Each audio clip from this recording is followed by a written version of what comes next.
حضرت ابو بکر صدیق مسلم اتہاس کے ایک ایسے انسان کہ جو نہ صرف اسلام کے سب سے پہلے خلیفہ تھے بلکہ آخری پیغمبر یعنی کہ حضرت محمد صلی اللہ تعالی علیہ وسلم کے سب سے بڑے دوست بھی تھے۔ ایک ایسے دوست کہ جنہوں نے اس وقت پیغمبر علیہ السلام کا ڈٹ کر ساتھ دیا کہ جب شروعاتی دور میں مانو لگ بھگ پورا مکہ ہی تلواروں سے ان کو ختم کرنا چاہتا تھا، اور یہی پکا دوست اپنے دوست یعنی کہ نبی علیہ السلام کے ظاہری طور پر اس دنیا سے چلے جانے کے بعد پھر ان کی جگہ پر اسلام کو لیڈ کرنے کے لیے خلافت کی گدی پر بیٹھا، اور خلافت تو صرف 2 ہی سال کی مگر ایسی کی کہ مانو دنیا کا نقشہ بدل کر رکھ دیا۔ اس طرح کے اثرات چھوڑے کہ جن کو آج بھی صاف طور پر دنیا میں دیکھا جا سکتا ہے۔ پرشین اور رومن ایمپائر کے جو پچھلی کئی صدیوں سے بنا کسی اختلاف کے دنیا کی 2 بڑی سپر پاور مانی جاتی تھیں اور آپس میں صرف اسی بات کے لیے جنگ لڑا کرتی تھیں کہ ہم میں سے بھی بڑا کون ہے، جیسا کہ آج کے دور میں ہم لوگ امریکہ اور رشیا کے بیچ میں دیکھتے ہیں، ان دونوں ہی سپر پاور کو ایک ساتھ کرش کرنے کا اور ان کو گھٹنوں پر لانے کا آغاز حضرت ابو بکر صدیق کے دور میں ہی شروع ہو گیا تھا۔ اور ہوتا بھی کیوں نہ، کیونکہ ان کے دور ہی میں تو مسلم فوجوں کو وہ انسان لیڈ کر رہا تھا کہ جس کی گنتی صرف مسلم اتہاس کے نہیں بلکہ پوری دنیا کے اتہاس کے ہی سب سے زبردست اور قابل کمانڈر میں کی جاتی ہے، اور جس کو انڈیفیٹڈ یعنی کبھی بھی نہ ہارنے والا کمانڈر کہا جاتا ہے۔ ہاں، میں بات کر رہا ہوں حضرت خالد بن ولید کی۔ تو آخر اب سوال یہی ہے کہ بھائی اسلام کے یہ پہلے خلیفہ یعنی کہ حضرت ابو بکر صدیق کون تھے؟ نبی علیہ السلام کے یہ سب سے پکے دوست کیسے بنے؟ اور اسلام کے آخری پیغمبر یعنی کہ حضرت محمد صلی اللہ تعالی علیہ وسلم کے اس دنیا سے رخصت ہو جانے کے بعد ان کو خلیفہ کیسے چنا گیا؟ اور آخر انہی کو ہی نبی علیہ السلام کا اترادھیکاری کیوں بنایا گیا، کسی اور کو کیوں نہیں؟ تو چلیے آج کی اس ویڈیو میں ہم اپنے ان سارے ہی سوالوں کے جواب جاننے کی کوشش کرتے ہیں۔ آر-ایچ نیٹ ورک کے نالجبل فرینڈز، حضرت ابو بکر صدیق کی مکہ شہر میں پیدائش کب ہوئی تھی اس کا ایگزیکٹلی تو پتہ نہیں، لیکن اتہاس کاروں کی طرف سے اندازہ لگا کر یہ سال 573 عیسوی بتایا گیا ہے، جس سے پتہ چلتا ہے کہ یہ نبی علیہ السلام سے لگ بھگ 3 سال چھوٹے تھے۔ ان کا جو اصلی نام تھا وہ دراصل عبداللہ ابن ابی قحافہ تھا، نہ کہ ابو بکر صدیق۔ ابو بکر تو صرف ان کی کنیت تھی اور صدیق یہ ایک لقب تھا کہ جو نبی علیہ السلام کی طرف سے ہی ان کو دیا گیا تھا، جبکہ زمانہ جاہلیت میں یعنی کہ اسلام لانے سے پہلے ان کو مکہ شہر میں عبد الکعبہ کے نام سے جانا جاتا تھا۔ یہاں پر ایک انٹرسٹنگ بات یہ بھی ہے کہ حضرت ابو بکر صدیق کی یہ جو پیغمبر حضرت محمد صلی اللہ تعالی علیہ وسلم سے اتنی زیادہ پکی اور گہری دوستی تھی،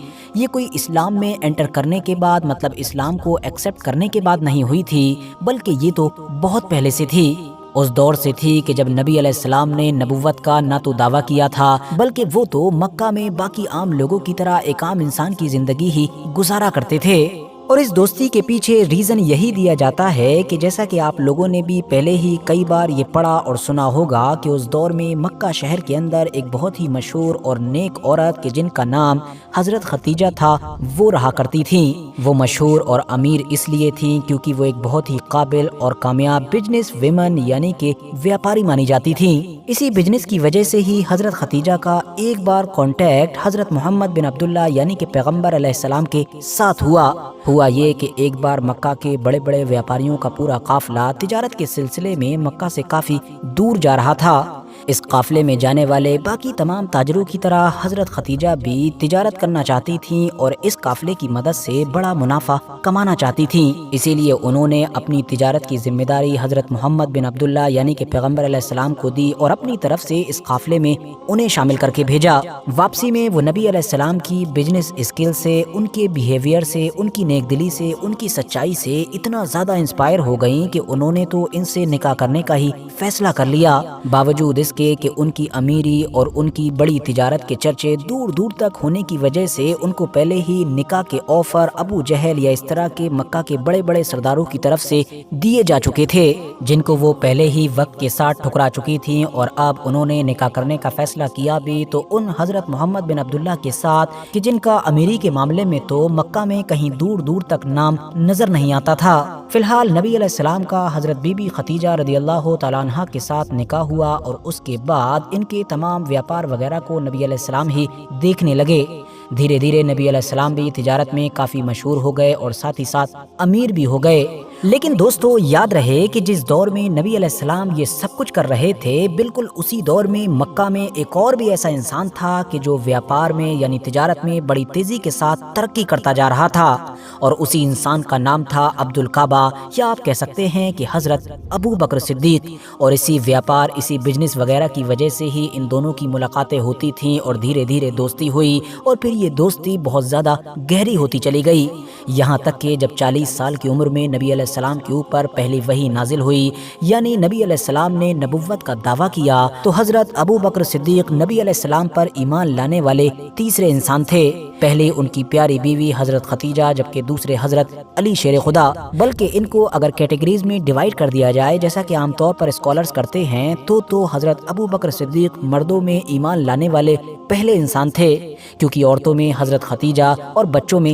حضرت علی شیر خدا۔ یہاں پر ایک انٹرسٹنگ بات یہ بھی ہے کہ نبی علیہ السلام کی طرح ہی حضرت ابو بکر صدیق بھی اسلام سے پہلے بھی وہاں کا جو لوکل ریلیجن تھا، یعنی وہاں کے لوگ جو الگ الگ بتوں کی پوجا کیا کرتے تھے، ان کو وہ بھی صحیح نہیں مانا کرتے تھے۔ اور جب نبی علیہ السلام نے نبوت کا دعویٰ کیا تو وہ نہ صرف خود ان کے اوپر ایمان لے کر آئے، بلکہ اپنے دوستوں کو بھی نبی علیہ السلام کے پاس لے کر آئے اور ان کو اسلام سے انٹروڈیوس کروایا، اور آگے جا کر ان کے یہ دوست بھی اسلام کے بڑے بڑے لیڈرز بنے، جیسا کہ تیسرے خلیفہ حضرت عثمان غنی، حضرت سعد ابن ابی وقاص، حضرت عبد الرحمن ابن عوف، حضرت طلحہ، حضرت زبیر یا پھر حضرت ابو عبیدہ ابن جراح جیسے بڑے بڑے نام۔ دوستو جیسا کہ ہم لوگ آلریڈی یہ بات اچھی طرح سے جانتے ہیں کہ شروعاتی دور میں اسلام کی طرف بڑی تیزی کے ساتھ انسپائر ہونے والے جو لوگ تھے وہ مکہ کے امیر، طاقتور یا اثردار لوگ نہیں تھے، بلکہ زیادہ تر تو غریب، کمزور اور خاص طور سے غلام لوگ تھے، کیونکہ یہ وہ دور تھا کہ جب مکہ میں غلامی کا کانسیپٹ بہت زیادہ مضبوط ہوا کرتا تھا،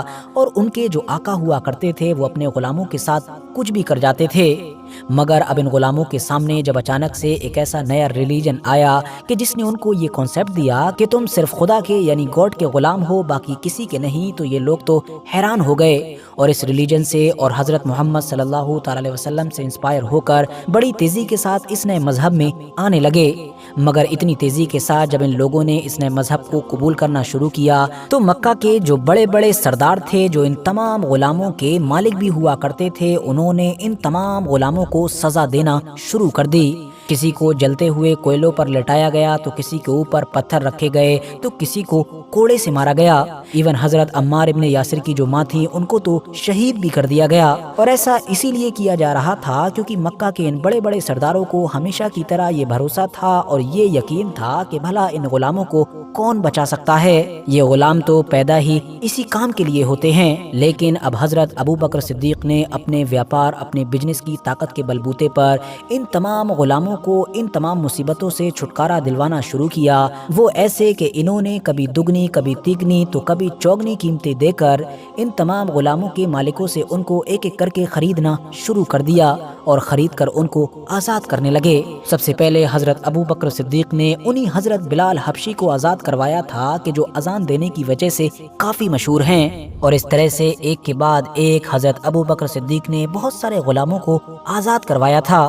شروعاتی دور میں مسلمان اپنی مذہبی ایکٹیویٹیز بھی کافی خفیہ طور پر کیا کرتے تھے، اور مسلمانوں کا جو ایک ہیڈ کوارٹر مانا جاتا تھا کہ جس کو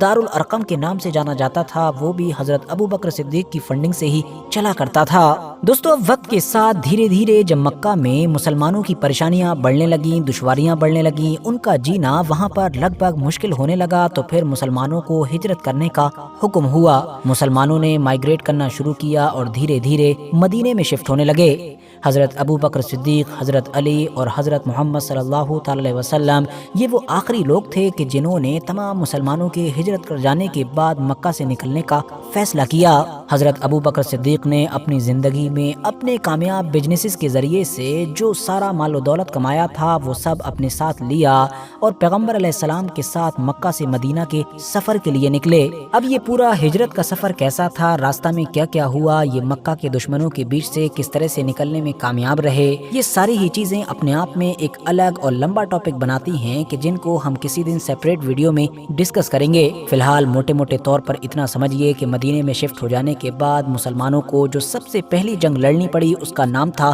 جنگ بدر۔ اس جنگ میں جہاں ایک طرف حضرت ابو بکر صدیق مسلمانوں کی طرف سے جنگ لڑ رہے تھے تو وہیں ان کے بیٹے مکہ والوں کی طرف سے یعنی دشمنوں کی طرف سے لڑ رہے تھے، اور یہ شاید عرب میں پہلی بار دیکھا جا رہا تھا کہ باپ تو ایک طرف تھا اور بیٹا دوسری طرف تھا، ورنہ عام طور پر عرب میں جو جنگیں ہوا کرتی تھیں وہ قبیلوں کے بیچ ہی ہوا کرتی تھیں۔ کچھ وقت کے بعد جب حضرت ابو بکر صدیق کے یہ بیٹے بھی مسلمان ہو گئے تھے تو انہوں نے ایک بار اپنے والد کے سامنے جنگ بدر کو یاد کرتے ہوئے کہا کہ اس جنگ میں میں آپ سے بچنے کی کوشش کر رہا تھا تاکہ ہم لوگوں کا آمنا سامنا نہ ہو۔ اس پر حضرت ابو بکر صدیق نے جواب دیا کہ اچھا، لیکن میں تو تمہیں کو ڈھونڈ رہا تھا۔ مطلب انہوں نے کلیئرلی یہ کہنے کی کوشش کی کہ نبی علیہ السلام کی وجہ سے میں اپنے بیٹے کو بھی نہیں بخشتا۔ دوستو، ایک بار کہ جب جنگ تبوک کا وقت آیا تو ایسے حالات میں بہت سارے مسلمانوں نے اپنی تمام دولت کا کچھ حصہ تو کچھ مسلمانوں نے اپنی دولت کا آدھا حصہ حضرت محمد صلی اللہ تعالی وسلم کے سامنے مدد کے طور پر پیش کیا۔ ایسے حالات میں حضرت ابو بکر صدیق رضی اللہ تعالیٰ عنہ نے اپنی زندگی کی تمام کمائی، تمام مال و دولت ہی نبی علیہ السلام کے سامنے لا کر پیش کر دی۔ یہ دیکھ کر تمام صحابہ حیران رہ گئے تھے۔ حضرت ابو بکر صدیق رضی اللہ تعالیٰ عنہ کی اسی طرح کی قربانیوں کو دیکھ کر ہی نبی علیہ السلام نے ایک دن یہ فرمایا تھا کہ میری ٹائم اور دولت کے لحاظ سے سب سے زیادہ مدد حضرت ابو بکر صدیق نے ہی کی ہے۔ اتنا ہی نہیں، ایک صحابی نے تو یہ بھی کہا ہے کہ حضرت محمد صلی اللہ تعالی علیہ وسلم حضرت ابو بکر صدیق کا مال اس طرح سے استعمال کیا کرتے تھے کہ مانو انہی کا مال ہے، کیونکہ نبی علیہ السلام کو یقین تھا کہ حضرت ابو بکر صدیق مدد کے لیے کبھی نبی علیہ السلام کو منع کر ہی نہیں سکتے ہیں۔ فی الحال دھیرے دھیرے وقت گزرتا گیا اور اب وہ وقت آ چکا تھا کہ جب فائنلی اپنے مشن کو کمپلیٹ کرنے کے بعد نبی علیہ السلام ظاہری طور پر اس دنیا سے رخصت ہونے والے تھے۔ آخری دور میں آپ نے کافی بیمار ہونے کے باوجود بھی مسجد نبوی میں مسلمانوں کی امامت جاری رکھی، لیکن آخر کے کچھ دنوں میں امامت بھی نہ کر سکے اور حضرت ابو بکر صدیق رضی اللہ تعالیٰ عنہ کو مسلمانوں کی امامت کرنے کا حکم دیا۔ اور پھر 8 جون 632 عیسوی یا پھر اسلامک کیلنڈر کے حساب سے بات کروں تو 11 ہجری، یہ وہ دن تھا کہ جب نبی علیہ السلام فائنلی ظاہری طور پر ہماری اس دنیا سے رخصت ہوئے۔ یہ خبر پھیلتے ہی پورے مدینہ شہر میں ہاہاکار مچ گیا۔ حضرت عمر کے جو حد سے زیادہ طاقتور روبدار مانے جاتے تھے، انہوں نے تو فوراً تلوار نکال لی اور یہ کہنا شروع کر دیا کہ جس نے بھی اب یہ کہا کہ نبی علیہ السلام نہیں رہے تو میں اس کی گردن اڑا دوں گا، بلکہ وہ تو صرف اپنے خدا کے پاس گئے ہیں موسیٰ علیہ السلام کی طرح، جیسے وہ 40 دن کے لیے گئے تھے اور پھر بعد میں واپس آ جائیں گے۔ لیکن اس دن مدینہ والوں کو ایک اور چیز نے بھی بہت زیادہ حیران کیا، اور وہ چیز یہ تھی کہ حضرت ابو بکر صدیق کہ جو عام طور پر ہمیشہ سے جب بھی نبی علیہ السلام کوئی بات کیا کرتے تھے تو سب سے پہلے رونے لگتے تھے، وہ اس دن نہیں رو رہے تھے کہ جب باقی پورا مدینہ رو رہا تھا، بلکہ ایسے حالات میں وہ نہ صرف خاموش رہے بلکہ عام لوگوں کے ساتھ ساتھ حضرت عمر جیسے لوگوں کو بھی انہی نے مینج کیا۔ اسی دن مسجد نبوی کے ممبر پر کھڑے ہو کر حضرت ابو بکر صدیق نے اپنی زندگی کی سب سے اہم اسپیچ دی، جس میں قرآن کی آیت بھی پڑھی، جس کو سننے کے بعد ہی حضرت عمر فاروق اعظم کے جو دل اور جسم دونوں سے ہی بہت زیادہ مضبوط مانے جاتے تھے، وہ بھی کھڑے کھڑے زمین پر گر گئے تھے، اور ان کو اور باقی تمام مدینہ والے لوگوں کو اب واقعی یہ یقین ہو چکا تھا کہ ہاں، نبی علیہ السلام اب ہم لوگوں کے بیچ میں نہیں رہے۔ مسجد نبوی میں ابھی یہ سب کچھ چل ہی رہا تھا کہ تبھی اچانک سے چند لوگوں نے آ کر بتایا کہ انصار مدینہ نبی علیہ السلام کے بعد اپنا ایک نیا لیڈر چن رہے ہیں۔ یہ سن کر فوراً حضرت ابو بکر صدیق، حضرت عمر فاروق اعظم اور حضرت ابو عبیدہ اسی میٹنگ کی طرف بڑھے کہ جہاں پر انصار مدینہ اپنا خلیفہ چننے کا فیصلہ کر رہے تھے۔ وہاں پہنچے تو پتہ چلا کہ انصار مدینہ حضرت سعد ابن عبادہ کے ہاتھ پر بیعت کرنے والے ہیں، اور ایسا اس لیے تھا کیونکہ حضرت سعد ابن عبادہ مدینہ کے سب سے بڑے قبیلے خزرج کے سردار تھے، اسی لیے ان کو لگتا تھا کہ نیچرلی یہی ایک لیڈر ہیں، یہی سردار ہیں اور یہی بادشاہ بن سکتے ہیں۔ اسی لیے ان لوگوں نے اب وہاں میٹنگ میں پہنچ کر ان لوگوں کو سمجھایا کہ دراصل یہ جو ریاست ہے یہ پہلے کی طرح ایک چھوٹی سی مدینہ ریاست نہیں ہے، بلکہ یہ تو پورے عرب میں پھیل چکی ہے، اور عرب کے باقی لوگ سعد ابن عبادہ کو کبھی قبول کریں گے ہی نہیں، بلکہ وہ تو صرف قریش مکہ یعنی کہ مکہ شہر کے اندر بھی جو قریش قبیلہ ہے اس کی لیڈرشپ کو قبول کریں گے۔ وجہ یہی تھی کہ مکہ پورے ہی عرب میں سب سے مشہور اور سب سے مقدس شہر مانا جاتا تھا، کیونکہ وہاں پر کعبہ موجود تھا۔ اس کے علاوہ ان لوگوں کے جنگی قصے بھی سب جگہ مشہور تھے۔ کچھ وقت پہلے ہی ابرہہ کی فوج کو ایک کرشمائی طور پر ہرا کر ان لوگوں نے ویسے ہی پورے عرب کو حیران کر دیا تھا، اور اب تو نبی علیہ السلام بھی اسی شہر میں اسی قبیلے کے اندر پیدا ہو چکے تھے، اور اب تو ان نبی علیہ السلام کے جن کا خلیفہ ہی چنا جا رہا تھا ان کا تعلق بھی مکہ شہر اور قریش سے تھا۔ مگر ابھی بھی اس میٹنگ میں سوال یہی تھا کہ آخر قریش مکہ میں سے بھی اپنا خلیفہ چنا کسے جائے۔ اس پر حضرت ابو بکر صدیق نے ان تمام لوگوں سے کہا کہ تم لوگ حضرت عمر اور حضرت ابو عبیدہ میں سے جس کو بہتر سمجھو اس کے ہاتھ پر بیعت کر لو۔ مگر پھر اچانک سے حضرت عمر نے خود ہی اپنا ہاتھ بڑھا کر حضرت ابو بکر صدیق رضی اللہ تعالیٰ عنہ کے ہاتھ پر بیعت کر لی اور کہا کہ اس منصب کے لیے آپ سے بہتر بھلا کون ہو سکتا ہے۔ اس سے پہلے اس میٹنگ کے اندر جتنے بھی نام پیش کیے جا رہے تھے ان پر اختلاف ہو رہا تھا، مطلب تمام لوگ ایگری نہیں ہو پا رہے تھے، لیکن جب حضرت عمر کی طرف سے حضرت ابو بکر کا نام آگے کیا گیا تو تمام لوگ ایک ساتھ ایگری ہو گئے، اور اس طرح سے اتنی بڑی ریاست کا پورے سکون کے ساتھ ایک مشورے کے ساتھ آسانی کے ساتھ لیڈر چن لیا گیا، بغیر کسی جنگ وغیرہ کے، جو کہ عام طور پر اتہاس میں نظر نہیں آتا ہے۔ لیکن دوستو، جب یہ سب کچھ ہو رہا تھا تو اتنے بڑے موقع پر ایک مشہور انسان ایسے تھے کہ جو وہاں پر موجود نہیں تھے،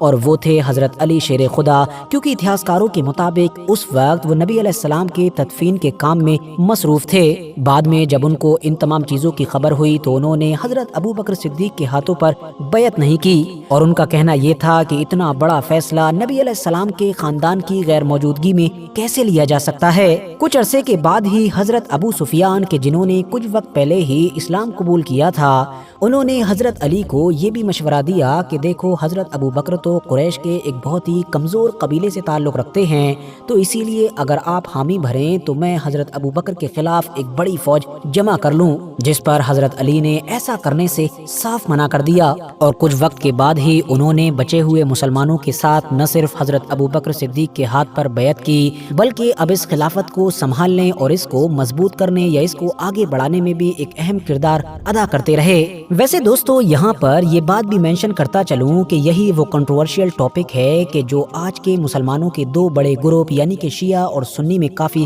گرم رہتا ہے۔ اس کی وجہ یہ ہے کہ دنیا میں پائے جانے والے 80% سے بھی زیادہ جو سنی مسلمان ہیں، ان کا یہ ماننا ہے کہ نبی علیہ السلام نے اپنی زندگی میں اپنا سکسیسر یعنی کہ اپنا خلیفہ کسی کو نہیں چنا تھا، بلکہ بعد میں مسلمانوں نے مشورے کے ساتھ ہی حضرت ابو بکر کو اپنا پہلا خلیفہ چنا، جبکہ دوسری طرف جو 10 سے 15% کے قریب بچا ہوا شیعہ گروپ ہے، اس کا یہ ماننا ہے کہ پہلا خلیفہ کسی اور کو نہیں بلکہ حضرت علی کو ہی ہونا چاہیے تھا، کیونکہ نبی علیہ السلام نے تو اپنی زندگی میں ہی حضرت علی کو اپنا خلیفہ، اپنا سکسیسر چن لیا تھا۔ فی الحال دوستو، جیسے ہی حضرت ابو بکر صدیق خلافت کی گدی پر بیٹھے، انہوں نے سب سے پہلے تو اس فوج کو بیزنٹائن ایمپائر کی طرف روانہ کیا کہ جس کو نبی علیہ السلام نے بھیجنے کے لیے تیار کیا تھا، مگر آخری دنوں میں نبی علیہ السلام کی بیماری کی وجہ سے وہ فوج جاتے جاتے رک گئی تھی۔ اس فوج کا کمانڈر پیغمبر حضرت محمد صلی اللہ تعالی علیہ وسلم کی طرف سے ان حضرت اسامہ بن زید کو بنایا گیا تھا کہ جن کی عمر اس دور میں لگ بھگ 18 کے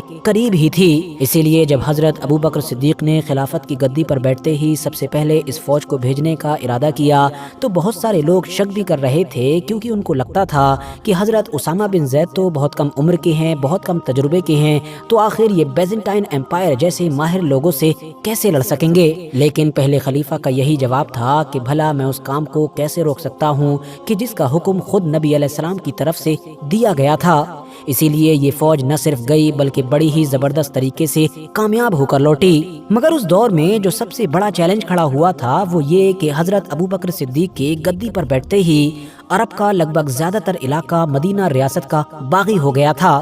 جیسا کہ ہم جانتے ہیں کہ جب نبی علیہ السلام ظاہری طور پر اس دنیا سے رخصت ہوئے تب تک یہ پورا عرب کا علاقہ کہ جس میں آج کے دور میں سعودی عربیہ، عمان اور یمن جیسے دیش آتے ہیں، یہ یونائٹ ہو چکا تھا اور مسلمانوں کے انڈر میں آ چکا تھا۔ لیکن جیسے ہی نبی علیہ السلام کے چلے جانے کی خبر پورے عرب میں پھیلی، ویسے ہی منافق لوگوں نے اب مسلم ریاست کے خلاف بغاوت کر دی۔ بغاوت کرنے والے لوگ دو کیٹیگری کے تھے۔ پہلے تو وہ کہ جنہوں نے زکوٰۃ دینے کا انکار کیا کہ اب سے ہم زکوٰۃ نہیں دیں گے، جبکہ دوسرے وہ لوگ تھے کہ جنہوں نے جھوٹی نبوتوں کا دعویٰ کرنا شروع کر دیا۔ ہاں لوگوں، جب مکہ کے کچھ مشہور اور طاقتور سرداروں نے یہ دیکھا کہ نبی علیہ السلام کو اتنی زیادہ شہرت ملی، اتنی زیادہ کامیابی ملی، تو انہوں نے بھی اب نبی علیہ السلام کے کانسیپٹ کو کاپی کرنے کی کوشش کی اور نبی ہونے کے جھوٹے دعوے کرنے شروع کر دیے۔ ویسے تو ایسا کرنے والے کئی لوگ تھے، مگر اس میں جو سب سے بڑا، سب سے مشہور اور سب سے طاقتور نام تھا وہ تھا مسیلمہ کذاب کا، جس کے پاس لگ بھگ 40,000 کے قریب فوج تھی، جو اس دور میں اس پورے علاقے میں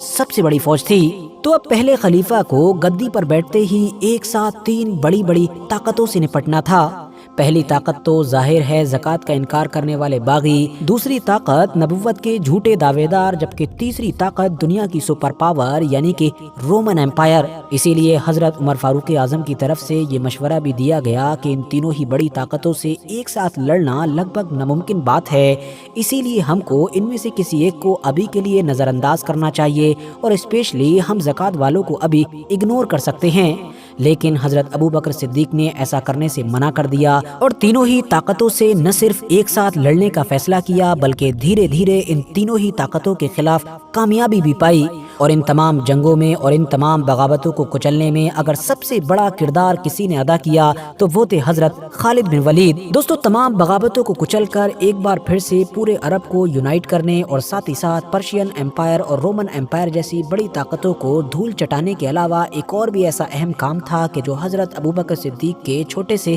دور خلافت کے اندر ہوا تھا، اور وہ کام تھا قرآن کا ایک جگہ پر جمع کرنا۔ ہاں دوستو، آج کے دور میں آپ لوگ یہ جو قرآن کو ایک کتاب کی شکل میں دیکھتے ہو، یہ دراصل حضرت ابوبکر صدیق کے دور میں ہی اکٹھا کیا گیا تھا، کیونکہ پیغمبر حضرت محمد صلی اللہ تعالی علیہ وسلم کی زندگی میں تو بالکل آخری دور تک بھی قرآن کی آیتیں نازل ہوتی رہی تھیں، اسی لیے اس دور میں ان کو ایک جگہ پر اکٹھا کرنا ناممکن بات تھی۔ صحابہ قرآن کو لکھنا پڑھنا بھی سیکھتے تھے اور ساتھ ہی ساتھ بہت سارے صحابہ اس کو زبانی بھی یاد کر لیتے تھے، لیکن پھر بھی یہ کتاب کی شکل میں ایک جگہ پر موجود نہیں تھا۔ پھر ہوا یہ کہ حضرت ابوبکر صدیق کے دور میں جب جنگ یمامہ ہوئی، وہی جنگ کہ جو مسلمانوں کو نبوت کے اس سب سے طاقتور، مشہور اور بڑے جھوٹے دعوے دار کے خلاف لڑنی پڑی تھی کہ جس کا نام میں نے آپ لوگوں کو پہلے ہی مسیلمہ کذاب بتایا ہے۔ یہ جنگ کافی خطرناک تھی، دشمن کی فوج بھی کافی بڑی اور طاقتور تھی، اسی لیے یہ جنگ تو جیت لی گئی تھی، مگر نقصان مسلمانوں کو بھی کافی اٹھانا پڑا تھا۔ ایون صرف اسی ایک جنگ میں 700 کے قریب تو صرف ایسے ہی صحابہ شہید ہو گئے تھے کہ جو حافظ قرآن ہوا کرتے تھے، مطلب جن کو پورا قرآن زبانی یاد تھا۔ اسی لیے جب اس جنگ کی جیت کی خبر مدینہ تک پہنچی تو باقی مدینہ تو خوب جشن منا رہا تھا، مگر حضرت عمر فاروق اعظم کافی پریشان نظر آ رہے تھے۔ وہ فوراً خلیفہ حضرت ابوبکر صدیق رضی اللہ تعالیٰ عنہ کے پاس پہنچے اور ان کو یہ مشورہ دیا کہ اب آپ کو فوراً قرآن کو ایک کتاب کی شکل میں جمع کرنے کا آرڈر دینا چاہیے، کیونکہ مجھ کو ڈر ہے کہ اگر ایسے ہی اتنی تیزی کے ساتھ حافظ قرآن اس دنیا سے رخصت ہوتے رہیں گے تو پھر ممکن ہے کہ آنے والی جنریشن، آنے والے مسلمان قرآن کے سیکوینس کو لے کر، قرآن کی ترتیب کو لے کر اختلاف میں پڑ جائیں۔ تو اسی لیے کم سے کم ہم کو کوئی ایک ایسا قرآن تو ضرور جمع کر لینا چاہیے کہ جس پر تمام مسلمان متفق رہیں۔ پہلے تو حضرت ابوبکر صدیق نے ایسا کرنے سے منع کر دیا، کیونکہ ان کا کہنا تھا کہ میں ایک ایسا نیا کام کیوں کروں کہ جس کو نبی علیہ السلام نے خود سے نہیں کیا تھا۔ لیکن بعد میں تھوڑا سوچ وچار کے بعد اور تمام لوگوں سے مشورہ کرنے کے بعد وہ اس کام کو کرنے کے لیے تیار ہو گئے۔ اس دور میں مدینہ شہر کے اندر لگ بھگ 25 کے قریب ایسے صحابی موجود تھے کہ جن کو پورا قرآن زبانی یاد تھا۔ ان تمام کو ملا کر حضرت ابوبکر صدیق نے پوری ایک ٹیم تیار کروائی، جس کی لیڈرشپ حضرت زید بن ثابت رضی اللہ تعالیٰ عنہ کے ہاتھوں میں دی گئی۔ یہ وہی صحابی تھے کہ جن کو بچپن سے ہی پیغمبر حضرت محمد صلی اللہ تعالیٰ علیہ وسلم نے اس معاملے میں بڑی اچھی طرح سے ٹرین کیا تھا، اور اس طرح سے ایکسپرٹس کی اس ٹیم نے پہلی بار قرآن کو ایک کتاب کی شکل میں لکھنا شروع کیا، اور یہ کام مسجد نبوی میں کیا جاتا تھا، وہ بھی تمام عام اور خاص مسلمانوں کی موجودگی میں، تاکہ کسی بھی مسلمان کو کوئی